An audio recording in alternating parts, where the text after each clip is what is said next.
Hey, it's Saoirse, and today I'm still not feeling so hot. I know I told you that I ran a half marathon a couple days ago, and I thought I'd show my medal. Isn't it so cool? It's Princess Aurora, and she looks really sleepy. Oh my gosh, Caddy just knocked over the lamp. Ah! Okay. Cats. They like to knock things over. So yeah, the medal ribbon is pink and blue, like her dress. But yeah, somebody said maybe I got really dehydrated, and that's why I'm feeling awful and just like sick, and I expected the muscle pain and all that, and that's still not good. I can't walk very well yet, and I sound awful, but I'm here for a nice peaceful discussion on this book, Silence in the Age of Noise. And I don't know quite how to say his name, Erling Kagge. He is Norwegian. Look at that pretty cover. I just love that. It's like really iridescent in person. Look at it. Can you see it shimmer? Anyway, on the back it says, "What is silence? Where can it be found? Why is it now more important than ever?" And I thought it would be nice to film this video, come on, while it's raining. Hopefully that doesn't cause too much noise interference, but it's really peaceful to me when it rains. So I'm sitting here, my window is right in front of me, and I'm just looking out at the rain. I love that. So this book, it's written by this guy who was the first person to reach the South Pole alone. And he doesn't talk about that a lot. He mentions his expedition to the South Pole. One part that I thought was really funny was that he said the people who like dropped him off in the helicopter or whatever it was, they like forced him to take a radio with him. And he said the last thing I did before I left the helicopter was leave the batteries for the radio in the garbage. So he went out for like 50 days by himself, hiking or skiing, I think, to the South Pole. I was kind of confused about like what was on his feet. Did he have something, like, because he kept saying that he was like skiing. I guess it would be really hard to walk. Sounded like a pretty crazy journey. But he talked about the importance of being able to be alone for that long and to be silent. He said he didn't talk the whole time and he didn't see any living creatures the whole time. So I read some reviews that said they expected this to be like a whole thing about the South Pole and his journey, and they were all disappointed that it wasn't. I did not mind the lack of elaboration on the South Pole, because this book was really a meditation on silence itself, and the whole South Pole thing was an example of that, and I liked how he used personal examples from his life to talk about silence. Like he used his 3 daughters, and them being like teenagers, they didn't understand the importance of silence, and you know, in being that age, especially now, it's all about distractions. You know, they could hardly put their phone down to listen to their dad talk once a week, you know, because he said they eat dinner together maybe once a week and actually get to talk to each other, but the rest of the time it's busy, busy, busy, everybody's distracted all the time. At certain times in this book, he did seem a little bit like holier than thou, like he would talk about his meditation and stuff, and he seemed like very evolved, but not quite telling us how to get there to that point. But I wasn't annoyed by it. I really, really liked this book a lot. I actually read it the day before the half marathon, so like at the resort that I stayed at in Orlando, I was reading it, and I finished it that night before the race. And it was nice. It was a nice, quick read. Read it in one day. It's how many pages? like 128 pages, but there's a lot of pictures in here, which are very, very pretty. Like, you get a full page. He took that in Antarctica. Just really beautiful pictures that definitely evoke silence. I just like when you have a paperback book and there's color photos on the matte pages. Like, they're not glossy, it's not like an insert, it's just on the matte pages, and I think that's so pretty. I don't know why I love that so much. Well, that one's nice.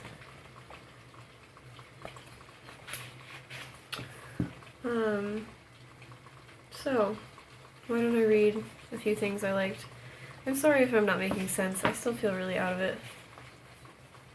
He's talking about this guy that said something about fear. He says he recognizes that fear that person is describing. A vague angst about something I can't quite put my finger on, something which causes me all too easily to avoid being present in my own life. Instead, I busy myself with this or that, avoiding the silence, living through the new task at hand.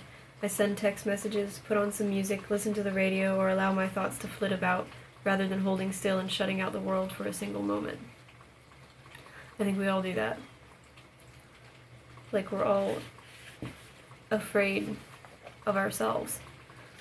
We're afraid to just sit with our thoughts and be alone and not forcing our brain to concentrate on a million different things at once.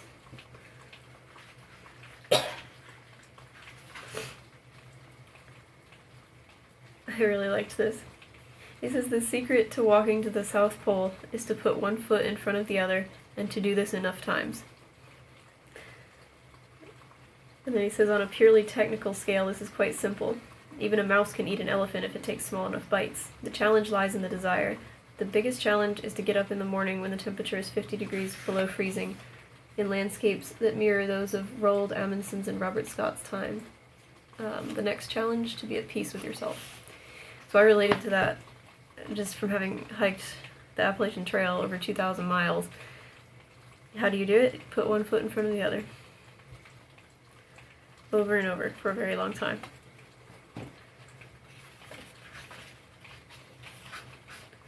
Ooh, this one got me.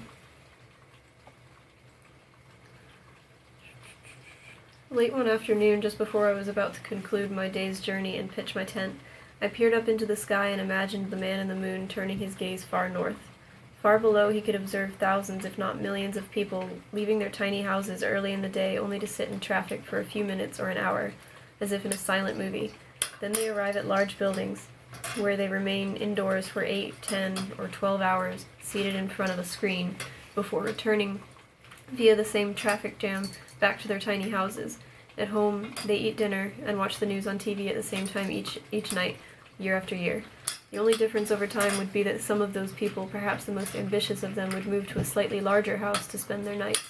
As I released my ski bindings that evening to pitch camp, I felt calmer and more content. I have had that thought so many times, and this is why I don't have a career, and I do things where I can make my own schedule, and I'm not forced to sit in one place every day for 8 hours. I don't know if I'll ever be capable of that, and more power to you if you can do that.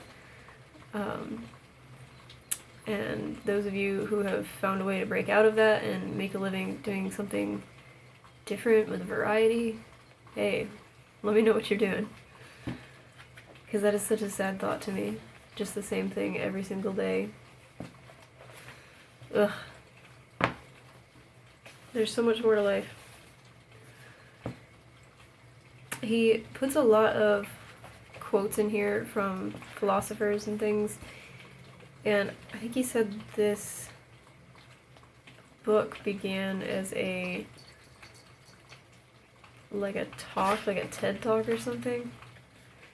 It's like originally a lecture, a lecture that he gave at St. Andrews University in Scotland. And so it kind of sometimes reads like an academic text, like with all the references to philosophers, different quotes, which I like because you know, that's what I did in college. I wrote papers and, no, Caddy. Ugh. I had to reference things like that, and I would structure papers around these quotes pretty much. In case you're wondering why I like to do this whole reading the quotes thing, because that's just like what I'm used to doing. Caddy, please, please. She really just wants to be up here, because I have the window cracked and she wants to sniff out the window, but she can't do it away from the camera. There goes something. Okay. He says, of course I am not the first person to have such thoughts. The philosopher and boredom theorist, Blaise Pascal, promoted this type of exploration as early as the 1600s. All of humanity's problems stem from man's inability to sit quietly in a room alone. So, a discomfort with being alone, holding one's tongue, and simply being, did not start with the advent of TV in the 1950s, with the coming of the internet in the 90s, or with smartphones. It has always been a problem, and Pascal was probably the first to write about this feeling. I just love that. All our problems are from our inability to sit in a room alone. Think about that. How many people do you know who are always like, let's go out, I need to go out. We gotta do something, because I'm so scared to just sit by myself. Yeah, doing things are fun. It's fun to do stuff sometimes, but when I see people like desperately, frantically needing to go out and needing to do it with other people, they can't ever do something by themselves, it makes me sad. Because you can go somewhere alone. You know, when I go to movies alone. I've done that quite a few times. When I tell people, like, why don't you go see that movie? You can't find anybody to go with you, just go. They're like, what? I just couldn't. Well, that's silly, and I hope eventually you can learn to get over it, because you can be your own best friend. I mean, you're the only one who's constantly with you. You better learn to like yourself. Oh, he added a quote from David Foster Wallace. Bliss, a second-by-second joy and gratitude at the gift of being alive, conscious, lies on the other side of crushing, crushing boredom. Pay close attention to the most tedious thing you can find. Tax returns, televised golf, and in waves a boredom like you've never known will wash over you and just about kill you. And then he says, but ride these waves out. It will feel like finally getting a drink of water after many days in the desert. It's true, especially if you are one of those people that just go, go, go all the time. It can be hard. See, there goes the dog, bye! We're just missing one cat now. Where is he? Anyway, if you're one of those people that is going all the time and then, like, you stop, it can be sometimes a relief and sometimes it can be, like, panicking because you don't know how to adjust to not being on the go. And I've felt like that, like, these past few weeks. I've been so busy. And sometimes when I get a chance to just lie down by myself, it is so nice.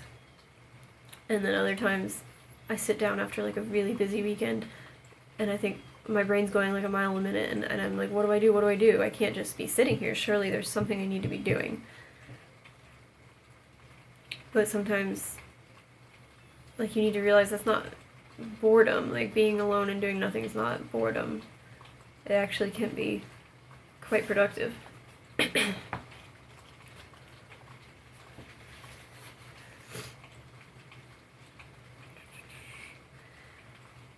I liked this little thing he added here. Early one morning, this guy named Helberg led a group of hikers out from Finshita, Norway, a famed Norwegian mountain cabin. The summer light was returning, winter had released its hold, and new colors were emerging everywhere. The conditions were fantastic, and instead of commenting on it, he began the hike by handing out slips of paper to each of the participants, on which were written, "Yes, it is totally amazing." So he didn't want anybody to say anything. He says, words can destroy the atmosphere. They are unsatisfactory.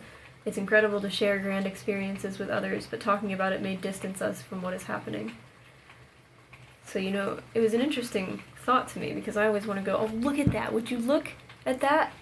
And how gorgeous that is? But then you don't think about it like, oh, like, obviously that person who's standing next to you, they can see how gorgeous that thing is, you know, and using those words, they're kind of cheap. which is weird for me to think about, like, as a writer. I think words are so powerful. So it's strange to think there are times when they're not necessary. Now I have fur all over my face. Thank you, baby.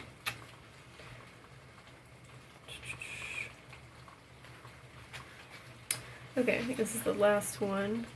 He throws in a little bit about relationships. He says, where fear is ever present, you will never tire of pleasure in the relationship. It sounds brutal, but Stendhal is right. Life is brutal. I am living dangerously when I take a relationship for granted. Most people think climbing Everest is very risky, but things usually work out. However, taking reciprocal love for granted, I would never do that. I would never dare do that. And he has climbed Everest, so that's saying something. So this is basically like 33 short essays. It's 33, like 33 little thoughts. And it goes very quick, and for me it did not get like too scientific. Not at all. The couple of scientific things that he threw in there about like dopamine were interesting, and it was enough to get the point across, but not so much that you were bogged down by sciencey stuff. So I found it very peaceful and enlightening to read. It was not annoying. It wasn't like hippy-dippy, here's how to meditate type stuff, which is funny because I read a lot of stuff about meditation. I don't know why, it's not like I do it every day. I wish I did. Maybe I will. But I like comparing all the things that I read about that, because he does talk quite a bit, not quite a bit, but a little bit about meditation. He gets the point across that he's very good at it. But yeah, I really recommend this actually, and this is something that I just saw on the table at Barnes & Noble, and it was like that category of, self-help books, I guess. All these like Scandinavian ways of living and how to stop feeling like crap, stuff like that. So I enjoyed it, and I think you would too. I think it's such a quick read, it's not going to take much of your time. So check it out, and I guess I don't really have too much else to say. Yeah, sorry I'm not coming up with too many thoughts lately. But I really did like that one, and I've only got one left this month for you, and that'll be One Flew Over the Cuckoo's Nest, which is taking me forever to read. And I'll get into that with you next time. I'm hoping some people can maybe help me process some thoughts about that one. Anyway, I'll see you next time, and thank you for watching. Bye, Caddy. Say bye. Now she's not interested. She wants nothing to do with it. Okay. Bye.